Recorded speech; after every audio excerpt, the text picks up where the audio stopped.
Minkejja li hu dak li suppost jindirizza tħassib tal-Maltin u l-Awċin kollha, il-Prim Ministru Robert Abela qed jażel illi jaħrab milli jwieġeb. Fil-fatt fanqas minn 24 siegħa Abela ħarab għal 3 darbiet milli jwieġeb id-domanda ċara tal-ġurnalisti jekk l-eluf ta' Maltin u l-Awċin li nsterqu l-miljuni ta' euro mill-kontijiet tad-dawl u l-ilma hux ser jitħallsu lura u aktar minn hekk jekk il-Gvern hux se jsib soluzzjoni biex iwaqqaf dan is-serq milli jkompli jitwettaq.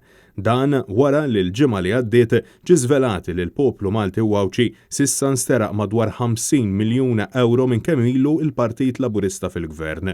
Serq mill-kontijiet tad-dawl u l-ilma illi mistenni jkun ikkonfermat mir-rapport tal-NAO li għadu jrid jiġi ppubblikat. Iżda faċċjat b'dan kollu, Robert Abela l xi raġuni jew oħra mhux komdu jwieġeb kif u meta l-Gvern tiegħu se jrot lura l-flus lill-eluf ta' Maltin u Awċin illi nsterqu. Li ta' filgħodu Net News staqsa lill-Prim Ministru din id-domanda u minflok wieġeb u għażel li jaħrab u ma jirfax ir-responsabbiltà għas-serq illi qed jagħmel il-Gvern Laburista. Il-50 miljun illi jinsterqu mill-kontijiet ta' dawl l-ilma fl-aħħar 8 snin ser tkun qed troddhom lura u kif ser issolvi din il-problema? Il-bieraħ tajt risposta dettaljata għal din id-domanda preċiża li għamlitli il-kollega tiegħek nistidnek tisma' dak li qed. Il-bieraħ naturalment dak li qed il-bieraħ jibqa' jgħid. Il-refund sa tkun qed tittuhom il dawn in-nies jew le?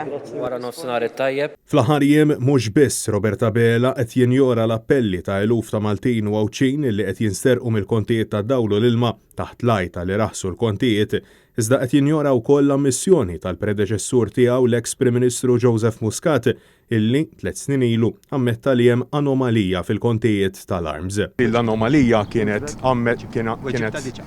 l-anomalija ammettija il-predeċessur tiegħek, il-Prim Ministru Joseph ma weġibniex.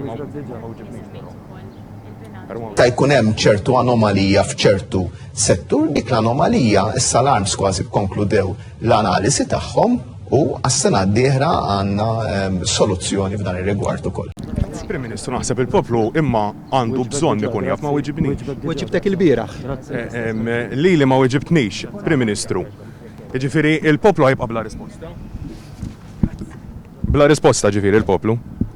Aktar tard matul il-jum kemm Robert Abela kif ukoll il-Ministri Ian Borg u Clint Camilleri ħarbu għal kollox mid-domandi tal-ġurnalisti tant illi l-uffiċjali ta' Kastilja spiċċaw iżommuhom il-bogħod qalb sigurtà stretta. Fil-fatt, għalkemm il-ġurnalisti kienu mistednin għal konferenza tal-aħbarijiet, il-ġurnalisti kollha spiċċaw injorati f'attitudni pjuttost stramba minn kap ta' gvern illi jgħid illi huwa miftuħ għal kulħadd. Il-press press conference Ma sarux domandi le? Le, imma għajja, għamel press conference mingħajr domandi. Issa u kien hemm ġiex ministri oħra. M'għandux jaqsamu. Da m'għandux għalfejn naħarbu mid-domandi. Francesco Catania, Net News.